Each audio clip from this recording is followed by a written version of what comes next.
한 주일 동안 평안하셨습니까?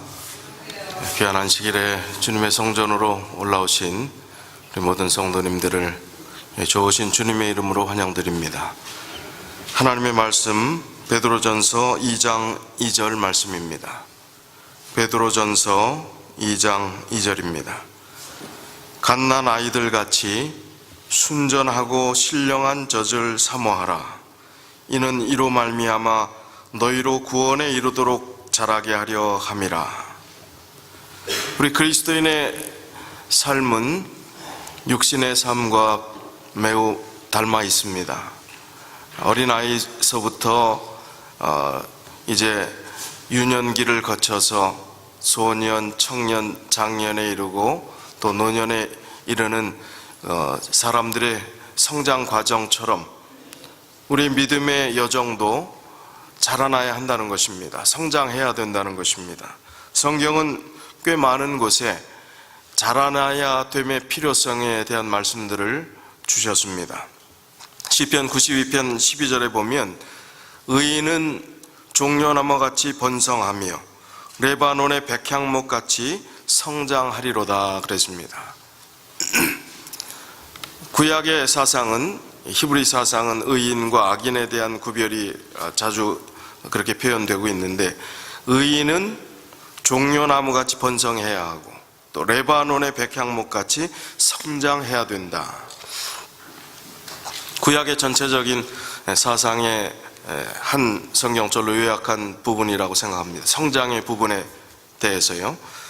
그리고 고린도전서 13장 11절에 보면 내가 어렸을 때에는 말하는 것이 어린아이와 같고 깨닫는 것이 어린아이와 같고 생각하는 것이 어린아이와 같다가 장성한 사람이 되어서는 어린아이의 일을 버렸노라.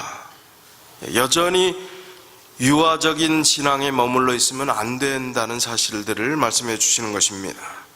그리고 에베소서 4장 13절 또 15절에 우리가 다 하나님의 아들을 믿는 것과 아는 일에 하나가 되어 온전한 사람을 이루어 그리스도의 장성한 분량이 충만한 데까지 이르리니 15절에 오직 사랑 안에서 참된 것을 하여 범사에 그에게까지 자랄지라. 그는 머리니 곧 그리스도라. 어디에까지 자라라고요?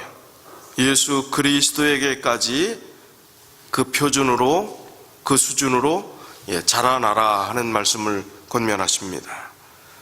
디모데전서 4장 15절에도 모든 일에 전심전력하여 너희 진보를 모든 사람에게 나타나게 하라. 우리 믿음의 삶의 성숙함이 우리가 영적으로 더 성장되었음을 다른 사람들이 깨닫고 알 수 있게 우리의 믿음의 진보를 나타내라 하는 권면의 말씀을 주셨습니다. 베드로서 3장 18절에도 오직 우리 주 곧 구주 예수 그리스도의 은혜와 저를 아는 지식에서 자라가라. 영광이 이제와 영원한 날까지 저에게 있을지어다. 자라가라, 성장하라, 성숙하라 계속 강조하고 있습니다. 1960년대에 유명한 복음주의자며 정말 선지자처럼 고든 기별과 바른 기별을 전했던 작고하신 개신교계의 아주 훌륭한 목사님이 계시는데 그분이 A.W. 토저라는 분입니다. 그분의 서적은 아주 고전으로 읽혀지는 정말 바른 신앙을 제시하는 그런 책을 많이 남기셨는데 그분이 오늘날의 교회, 그 당시 1960년대의 교회 상태를 보면서도 이렇게 이야기했습니다. 오늘날의 교회에는 세 가지 문제가 있다. 첫 번째는 믿는 자가 성장하지 않고 항상 어린아이로 머물러 있다는 사실, 그리고 다만 살만 찌고 있다, 그렇게 표현했습니다. 둘째는 믿는 자가 교회 안에서 마땅히 해야 할 일을 알지 못하고 오직 참관만 하고 있다, 보고만 있다는 겁니다. 방관자로 있다는 것입니다. 세 번째는 믿는 자가 서로 일치되지 않고 분열과 다툼의 상태에 있다, 그렇게 표현했습니다. 이 문제를 해결하는 것을 교회의 심각한 문제라고 세 가지 문제를 지적하면서 이 문제를 해결할 수 있는 길은 오직 하나, 하나님을 바로 알 때만 가능하다, 그렇게 설명을 했습니다. 하나님을 바로 알 때 우리가 성장할 수 있는 것입니다. 하나님을 바로 깨닫게 됐을 때 우리는 참관자가 아니라 참여자가 되는 것입니다. 봉사자가 되는 것이고 교회의 주인이 되는 것입니다. 우리가 하나님을 정말 개인적으로 경험하고 그분을 이해하고 알게 됐을 때 다툼이라는 것은 있을 수가 없는 일이에요. 내 자아가 죽는 경험들을 하기 때문에 미움이라는 것이 내 신앙의 사전에서는 사라지게 되는 것입니다. 오늘 자라남이 그토록 중요하다는 것을 생각하면서 정말 우리 자신이 영적으로 성장하고 있는지 아니면 살찌고 있다는 이 표현의 개념으로 우리가 신앙생활을 하고 있는지 한번 점검해 볼 필요가 있습니다. 후안 카를로스 오르티즈라는 이 목사님이 부에노스아이레스 아르헨티나에 있는 그 도시에 교회에 부임을 하게 됐습니다. 부임해서 한 교우들이 얼마나 출석하나 봤더니 첫 예배 날짜에 184명이 출석했어요. 거기 부목사님과 교회 재직들과 이제 열심히 이 교회를 성장시켜야 합니다. 우리가 정말 필사적으로 이 교회를 성공시키기 위해서 노력합시다. 그리고 아주 불철지약 할 수 있는 모든 방법을 동원해서 열심히 노력했습니다. 열심히 극성스러운 조직, 전도, 교인들을 아주 닥달을 해서 2년 만에 교인 숫자가 600명이 됐습니다. 3배나 증가시킨 것이죠.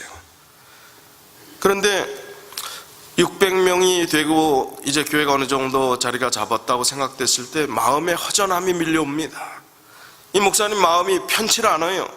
교회가 3배나 성장했는데 마음이 괴로운 것입니다. 무엇이 잘못되었을까?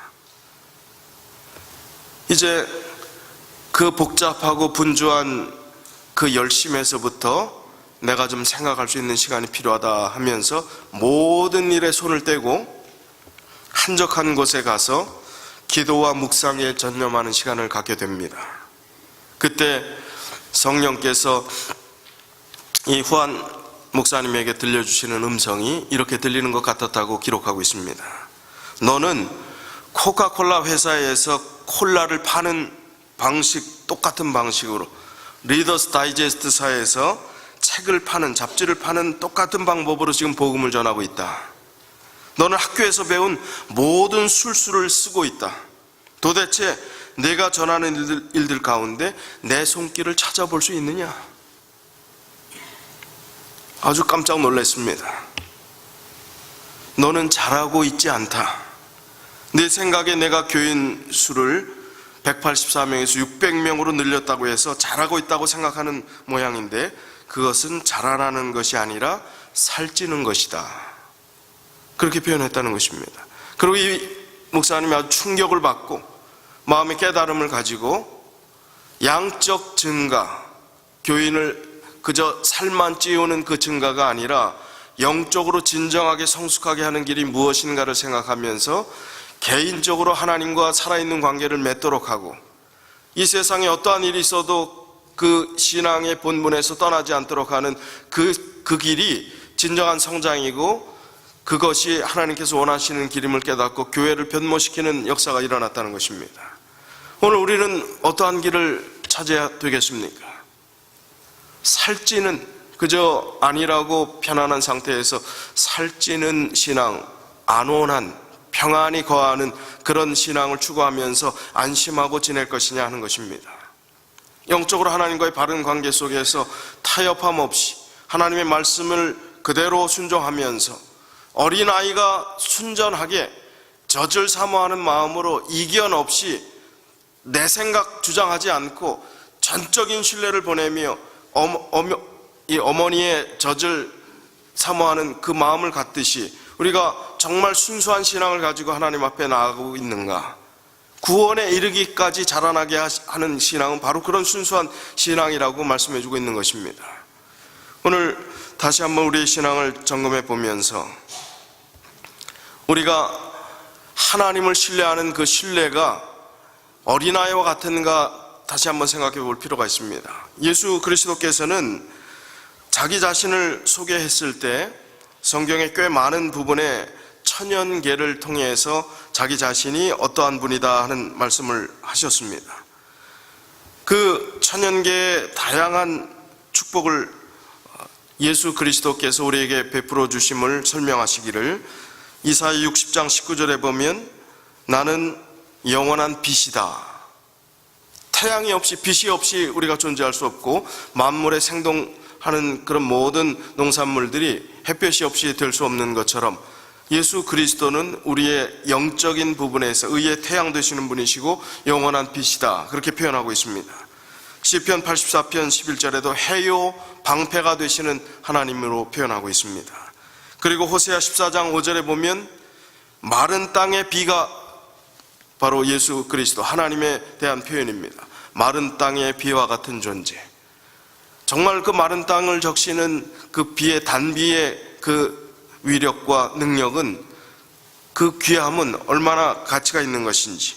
시편 72편 6절의 표현은 땅을 적시는 소낙비 그렇게 표현했습니다. 그분은 생수시며 또 하나님의 떡이시며 생명의 떡이시며 하늘에서 내려 세상에게 생명을 주시는 분이시므로 요한복음 6장 33절에 묘사하고 있습니다.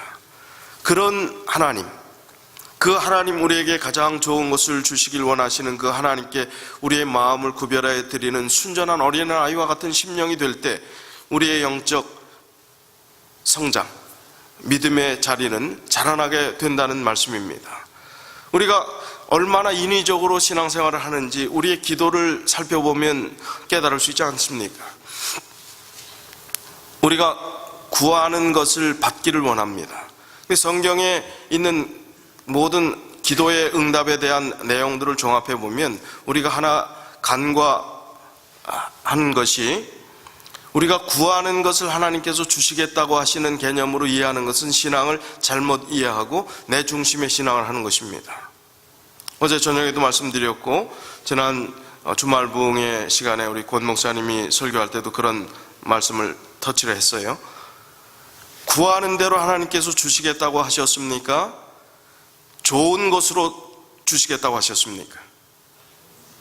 구하는 것을 주시겠다고 하신 것이 아니라 좋은 것으로, 악한 어미라도 부모라도 자식에게 좋은 것을 줄 줄 알거든 하물며 하나님께서는 그렇게 하지 않으시겠느냐 하셨습니다. 구하는 것이 아니라 좋은 것입니다. 그럼 그 사람에게 좋은 것은 우리에게 느껴질 때는 슬픔이 될 수 있고 아픔이 될 수 있고 고통이 될 수 있어요. 그러나 하나님의 관점에서 볼 때 그 사람을 영적으로 성장시키고 구원에 이르기까지 하고 하나님의 사람으로 인생의 가장 좋은 결론을 맺기 위해서는 그 아픔의 과정들이 가장 좋은 것이 될 수 있는 것입니다. 우리가 그것을 잊어버리고 내 중심의 신앙생활을 하면서 기도했는데 내가 정말 간절히 매달렸는데 그 기도의 응답이 이렇게 이르러 오지 않고 아주 정반대의 상황으로 됐다고 해서 내가 실망하고 낙담할 것이 아니라는 것입니다. 성숙한 신앙을 하는 분, 영적으로 자라나는 사람들은 순전한 마음으로 우리가 기도했을 때 하나님께서 그 기도에 대한 답을 주셨을 때 내 생각과 다르더라도 그것이 하나님께 주시는 가장 좋은 것으로 받아들이고 믿음으로 받아들이고 더 하나님께 감사하며 그 의미를 헤아려 본다면 우리의 믿음이 성숙할 수 있게 된다는 것입니다. 하나님께서 우리에게 주신 은혜가 얼마나 큰 것인지, 우리가 어린아이와 같이 하나님을 의존한다 하는 것이 얼마나 소중한 믿음의 그 좋은 방향인지 모르겠습니다. 많은 사람은 어떤 부분은 우리가 스스로 해야 된다고 생각을 합니다. 그러나 스스로 해야 될 것은 하나님께서 우리에게 주신 자유의지의 선택일 뿐입니다. 우리를 변화시키고 자라게 하시고 새롭게 하시는 능력은 다 하나님께서 하시는 것이지 우리가 할 수 없는 것이라는 겁니다. 그래서 나를 떠나서는 너희가 아무것도 할 수 없음이라 하시는 그 말씀의 의미가 거기에 적용되는 것입니다. 우리가 스스로 하려고 하는 것이 아니라 선택하고 자유의지를 하나님께 맡겼을 때 하나님께서 일을 시작하시는 것입니다. 그러나 우리는 우리가 하려고 해요. 하나님을 의지한다고 말은 하면서 우리가 다 하려고 합니다. 옛날에 한국에 연탄 떼던 시절에는 연탄 가스 사고가 얼마나 많았습니까? 연탄 가스를 이제 막고 병원에 갔다 온 한 교인이 이야기를 합니다. 내가 믿음이 얼마나 참 연약하고 하나님을 믿는다고 했지만 내 마음대로 내 방식대로 내가 우선돼서 살아갔던 사람인지 제가 예전에 미처 몰랐습니다 라고 간증을 하시더라고요. 가스를 맞고 정신이 없으니까 온 가족이나 자기나 똑같다는 거예요. 제일 먼저 취할 방법이 뭐예요? 첫째 방법이 뭡니까? 가스로 쓰러졌으니까 어떻게 해야 돼요? 기도해야 됩니까? 119 전화를 해야 됩니까? 여기 911인데 한국은 119잖아요. 119 전화부터 하고 가서 산소실 들어가고 산소 맞고 그 다음에 조치를 취하고 나서 한숨 돌리고 이제 생명이 지장이 없게 돼서 한숨을 푹 쉬고 났더니 뭐가 생각이 나더라? 기도해야 됐었는데 내가 하나님께 살려달라고 했어야 됐는데 인간적인 조치 취할 거 다 취하고 났더니 그제서 뭐가 생각이 나더라? 하나님 생각이 나더라 이겁니다. 오늘 상황은 다르지만 우리의 모습이 혹시 그렇지 않겠습니까? 결정하는 일, 또 중요한 어떤 사람들을 대하는 일이라든지 사업상의 거래나 모든 거 다 우리의 머리에 주판을 다 튕겨보고 계산할 거 다 해보고 따져볼 거 다 따져본 다음에 하나님 요대로 안 해주시면 큰일 납니다. 저 망합니다. 요대로 해주셔야 됩니다. 이렇게 간구하는 것, 그것이 나를 떠나서는 너희가 아무것도 할 수 없습니다 라는 말씀을 읽고 듣고 믿는 우리들로서 할 수 있는 일이냐 하는 것입니다. 그럴 수 없다는 것이죠. 오늘 우리가 다시 한번 하나님 안에 붙어있는 삶이 어떤 것인가, 영적으로 자랄 수 있는 생명을 유지할 수 있는 삶이 어떤 것인가를 깊이 생각해야 합니다. 이 꽃 참 아름답지 않습니까? 우리 박희강 성도님께서 날마다 참 이렇게 귀한 봉사를 해주시는 것에 대해서 감사하고 있는데, 이 꽃이 지금 살았습니까? 죽었습니까? 크게 얘기하세요. 살았습니까? 정답이 뭘까요? 살아있는 것 같으나 죽었습니다. 자, 나무 가지를 하나 잘라서 와서 제가 여러분한테 이게 살았습니까? 죽었습니까? 하면 거기 이파리도 아직 시들지 않고 있어요. 꽃이나 다를 바가 없어요. 그게 살았어요. 그러나 살아있으나 죽은 겁니다. 얼마나 갈까요? 이 꽃은? 일주일? 물 잘 주면 한 2주일 갈까요? 나뭇가지는 어떻습니까? 뭐 일주일, 2주일 가면 끝나는 겁니다. 나는 포도나무여 너희는 가지니 너희가 나를 떠나서는 아무것도 할 수 없다 하는 그 말씀의 의미를 우리가 깊이 생각해야 합니다. 우리는 살았으나 예수 그리스도의 생명으로 접붙임되지 않고 그 생명을 의지하지 않고 살아가는 삶은 지금 아무리 화려한 인생을 살아도, 잘 나가는 삶을 살아도 지금 여러분이 누리는 누림이 이 세상에 어떤 남부럽지 않은 누림이라 할지라도 그것은 살아있는 것 같으나 죽은 삶인 것입니다. 그러나 예수 그리스도께 온전히 접붙여 생명의 순환을, 그 생명력을 이어받고 살아가는 존재여야 죽었으나 영원히 하나님께서 살려주실 부활의 생명을 이어받고 영원히 살 수 있는, 죽어도 죽지 않는 그런 생명적 존재로 살아갈 수 있게 되는 것입니다. 오늘 그 신앙 우리가 받아들이고 여기까지 나왔다면 우리의 믿음이 어떻게 해야 된다고요? 어린아이의 수준으로 머물러서는 안 된다는 것입니다. 자라나야 된다는 거예요. 신앙이 초보에 있는지 아닌지를 자가점검하는 이야기를 한 신학자가 이렇게 이야기를 했습니다. 다른 사람이 나를 비난할 때 발끈하고 화가 나고 나를 칭찬했을 때는 그냥 너무 기분이 좋은 수준, 이것은 신앙의 어떤 단계? 높은 단계일까요? 낮은 단계일까요? 초보 단계라는 것입니다. 그 다음에 조금 신앙의 성숙이 있으면 다른 사람이 나를 비난하는 것에 대해서 너무 가슴 아파하지 않고 칭찬하는 얘기를 들으면 조심하는 단계, 그건 어떤 단계? 조금 더 성숙한 단계.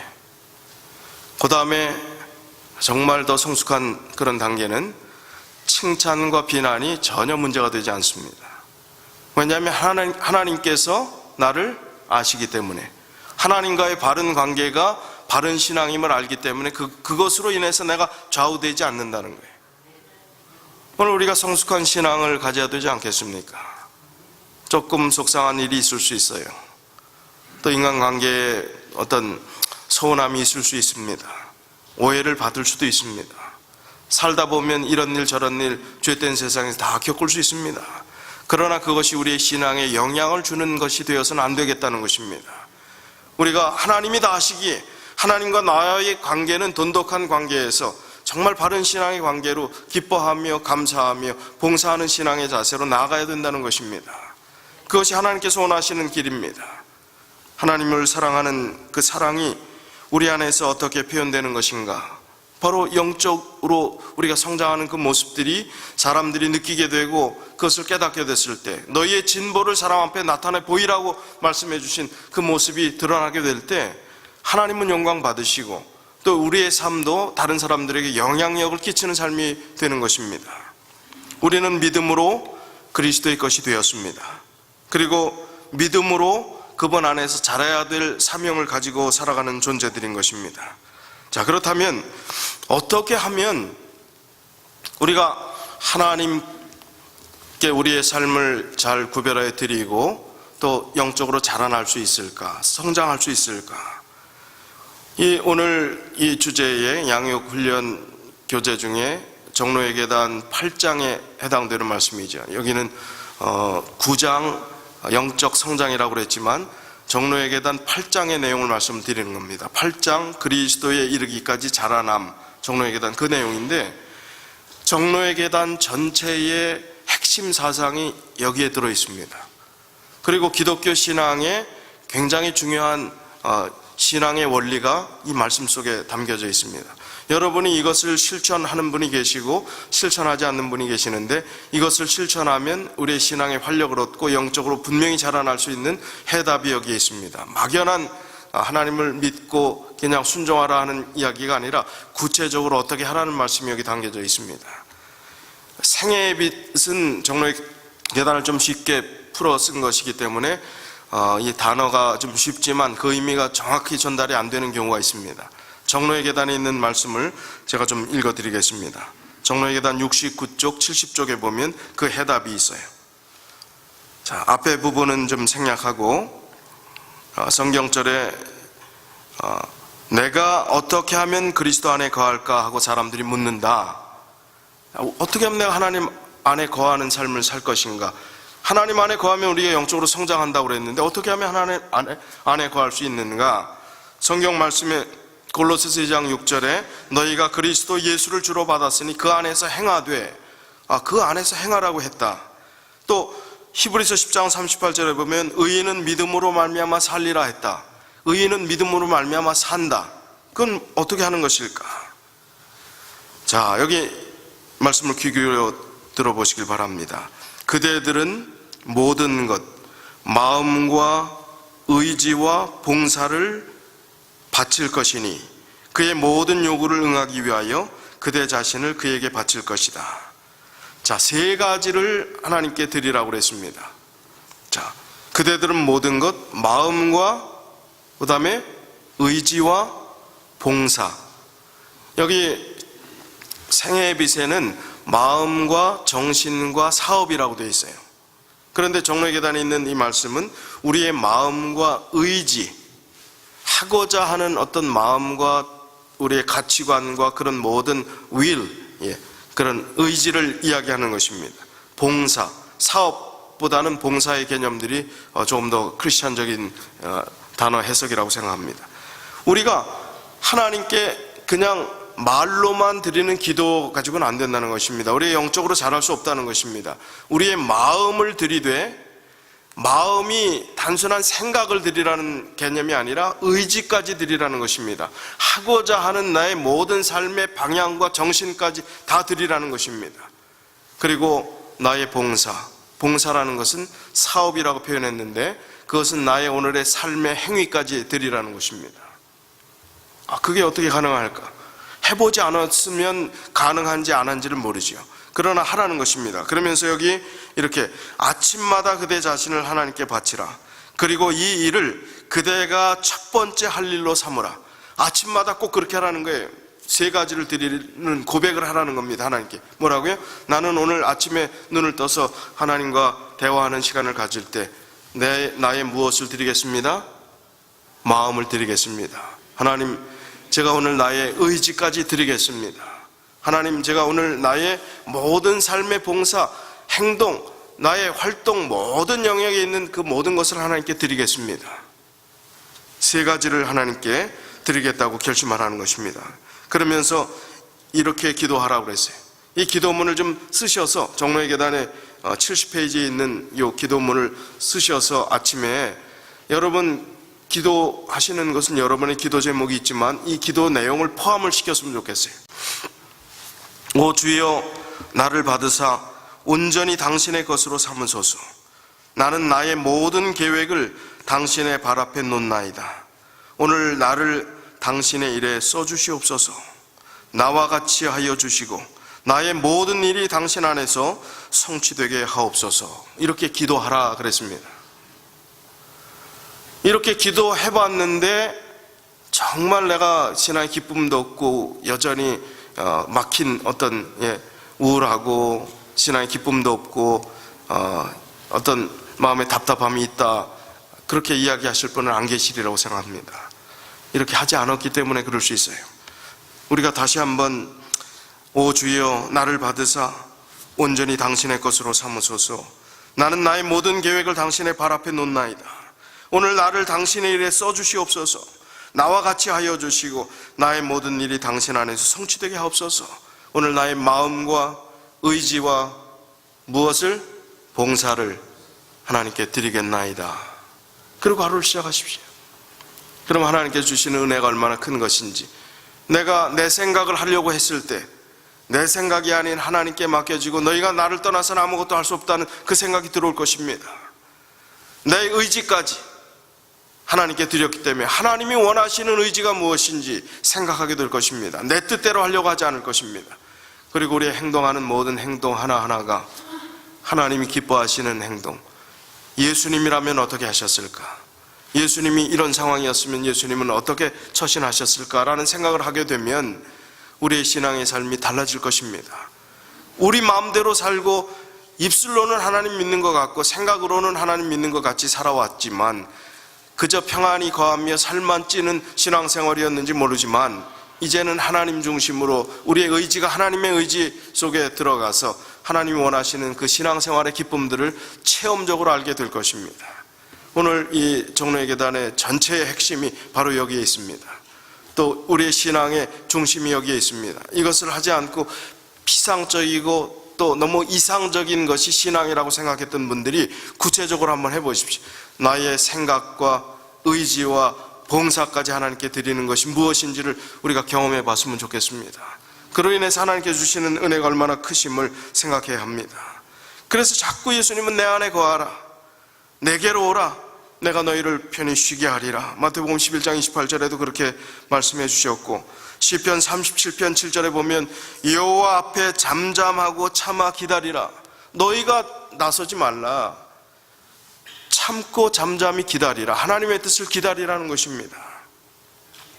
이사야 30장 15절에도 하나님의 초청이 우리에게 주어져 있습니다. 돌이켜 안연히 처하여야 구원을 얻을 것이요 잠잠하고 신뢰하여야 힘을 얻을 것이니라. 하나님 안에서 안연함입니다. 편안하고 태연함, 이건 하나님 안에서 누리는, 하나님께 드려진 맡겨진 바 된 사람이 조바심 없이 살아가는 그 상태를 이야기하는 것입니다. 잠잠하고 신뢰하여야 힘을 얻을 것이다. 하나님의 말씀은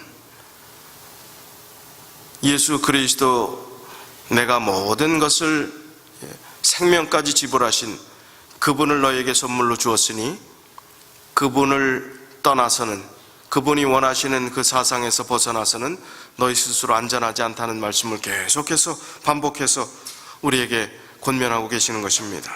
그러나 사단은 우리를 어떻게든지 우리의 의지를 하나님께 드리는 일, 또 하나님 안에서 자라나는 일들을 방해합니다. 계속 선악간의 싸움이 있는 이유가 그것이지 않습니까? 여기에 있는 말씀을 보면 세 가지로 사단이 우리를 넘어뜨리려고 합니다. 이 세 가지를 우리가 극복해야 하는데, 하나님께 더 철저하게 그런 우리의 의지를 구별하여 드리는 일이 없으면 이 세 가지에서 넘어질 수밖에 없어요. 첫째는 세상의 쾌락을 이용한다고 했습니다. 그래서 우리의 마음을 하나님께로부터 떠나게 하도록 애쓴다고 했습니다. 내가 생각할 때는 내가 신앙생활 지금까지 오래 해오면서 세상 쾌락, 세상에 얼마나 재미를 누렸다고 세상 쾌락이 별로 상관없이 생각할지 모르겠어요.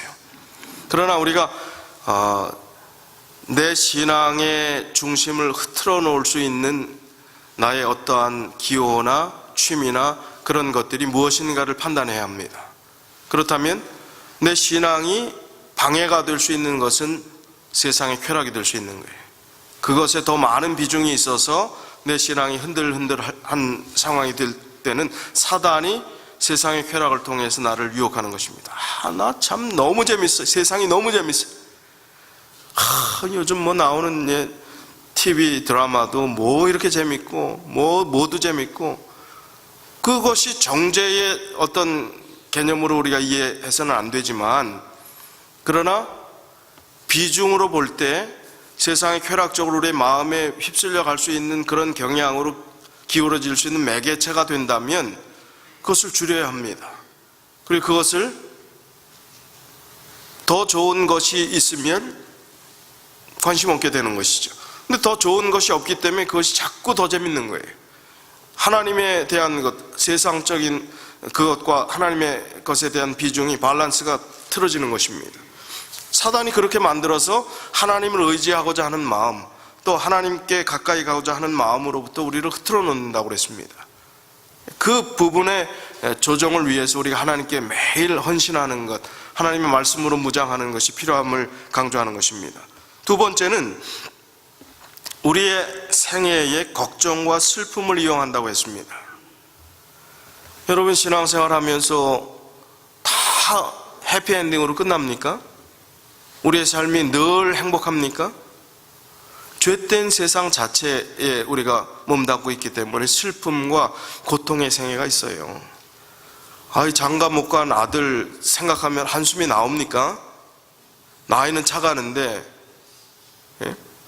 관연한 딸을 둔 부모가 결혼할 생각도 안 하고 여전히 그냥 혼자 즐겁다고 희희낙낙한 모습 보면 참 답답하고, 부모의 마음은 그냥 속이 상하지요.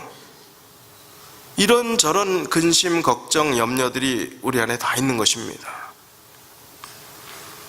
그러나 슬픔이 있다 할지라도, 염려가 있다 할지라도, 걱정이 있다 할지라도, 그것은 하나님께서 우리가 그 문제를 가지고 맡기고 하나님께서 어떤 해답을 주시는가에 따라서 그것을 받아들일 수 있는 마음의 자세를 가지면 더 이상 조바심을 갖지 않게 됩니다. 하나님, 제가 이 문제는 완전히 내 힘으로 될 수 없는 것이기 때문에 하나님께 맡겼습니다. 하나님, 저는 맡겼으니까 하나님 주시는 결론에 따라서 기다리겠습니다. 그러면 누가 압니까? 지금 39까지 아직 고민하고 있었는데 40이 넘어서 안 될 거라고 생각하는데 44살에 떡 그야말로 선남선녀의 만남이 이루어져서 그 행복한 그런 가정생활을 할지 어떻게 알겠어요?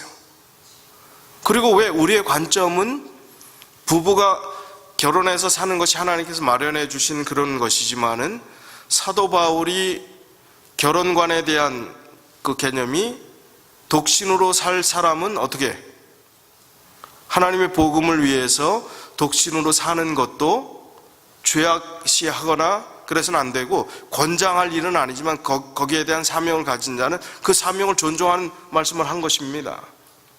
그렇다면 우리의 관점에서 안 된다 보다는 하나님의 답은 무엇입니까? 우리의 자녀를 하나님께서 쓰시겠다고 하신 것은 무엇입니까? 캐톨릭의 신부로 아들을 구별하는 분들은 집안 몇 대 자손, 유교 집안 전통에 있었던 그 집안은 뭐가 끊어지는 거예요? 대가 끊어지는 겁니다. 그런데도 그것은 소명으로 알고 귀한 것으로 여기고 천명으로 받아들이고 그걸 자랑으로 여기고 감사하는데, 오늘 우리의 마음을 독신제가 장려하려고 하는 게 절대 아니지요. 하나님의 관점에서 하나님이 주시는 해답에 대해서 마음을 놓자는 거예요. 세상의 근심과 걱정 한들 해결될 것이 하나도 없습니다. 하나님이 주시는 해답이 무엇인지 제가 기다리겠습니다. 아브라함과 사라에게 100세의 태를 열어주신 그런 하나님의 은혜가 우리의 자녀에게 필요한 인내 시간들이 필요하겠습니까? 비근한 예를 하나 들은 겁니다. 자녀 결혼에 대한 예를 하나 들었지만 모든 일상에 있어서 다 그렇습니다. 근심과 슬픔, 걱정, 그것은 사단이 우리를 무너뜨리려고 하는 무기가 될 뿐이라는 것입니다. 그래서 우리의 마음을 든든히 해서 아무리 슬픈 일이 생겨도, 아무리 걱정스러운 일이 있어도 하나님께 맡기고 하나님께 주시는 그 해답을 받아들일 수 있는 그런 믿음의 소유자들이 다 되셨으면 좋겠습니다. 세 번째는 다른 사람들의 잘못과 우리의 결점과 약점들을 사단이 이용한다고 그랬습니다. 다른 사람들의 잘못이 자꾸 보이는 것입니다. 결점들만 보여요. 우리 한국 사람들의 성향이 이제 여행사에서 한 그 설문조사를 했는데 어떤 그 인터넷 신문에 그렇게 나왔어요. 가장 여행 그 경험담을 써놨을 때에 부정적인 비율이 높은 나라 1위가 대한민국이에요. 가장 부정적인 의견으로 답을 한 사람들이 1위가 한국 사람입니다. 제일 긍정적인 답을 한 사람 1위는 어딜까요? 체코라는 나라입니다. 체코가 아주 선진국은 아니잖아요. 근데 한국 사람은 부정적이라는 겁니다. 옛날에 그냥 하도 민족적 침략을 받고 그냥 살아야 되니까 그냥 악다구니로 그냥 버티고 생명을 유지해야 됐으니까 그렇게 아둥바둥 살기 때문에 그게 그냥 호전 정신이 생겨서 그 민족의 유전자가 여기까지 내려왔는지 모르겠어요. 그런데 한국 사람이 세계 비판자 1위라는 거예요. 부끄러운 얘기죠. 그런 유전자 때문에 우리가 긍정의 시각보다는 부정의 시각이 많고 비판적인 시각이 많고 정죄의 시각이 많을 수 있는 유전자를 타고난 사람들이라는 것입니다. 그러나 사단은 그것을 어떻게 한다고요? 그것을 이용한다고요. 다른 사람의 잘못을 판단하는 것, 우리의 결점과 약점들, 그것을 이용해서 우리를 넘어뜨리게 한다는 것입니다. 그래서 우리가 다시 한번 우리 자신을 돌아봐야 합니다. 사단이 이런 생각을 가지고 우리를 하나님께로 향하는 우리의 순전한 그 마음들을 가로막는 그 일들에서부터 우리가 어떻게 바른 믿음을 가지고 정말 우리의 마음과 의지와 봉사를 하나님께 구별해 드릴 수 있는가. 이제 그런 마음을 가지고 하나님께 맡긴 바 된 삶은 사도 바울의 고백을 이해하게 됩니다. 이제는 내가 사는 것이 아니요 오직 내 안에 그리스도께서 사신 것이라. 내가 육체 가운데 사는 것은 나를 사랑하사 나를 위하여 자기 몸을 버리신 하나님의 아들을 믿는 믿음 안에서 사는 것이라. 이 고백이 우리의 고백이 되었으면 참 좋겠습니다. 정말 우리의 의지까지 하나님께 구별하여 드림으로 하나님께 주시는 정말 뜨거운 은혜를 체험하고 정말 우리가 얽매이기 쉬운 죄, 정말 쓸데없이 얽매였던 그런 너무나 낭비되었던 그런 시간들을 다 청산하고 정말 하나님께서 원하시는 그 사명에 집중하고 또 우리의 믿음을 돌아보며 우리의 모든 온 마음과 의지와 봉사까지 하나님께 구별하여 드림으로 우리가 정말 많은 영혼을 그리스도께 인도하고 우리 자신이 순전한 어린아이와 같은 심령으로 주님 오시는 재림을 소망하고 기다리는 참된 재림 성도 믿음의 가족들이 다 되시기를 간절히 바라면서 오늘 말씀을 줄이겠습니다.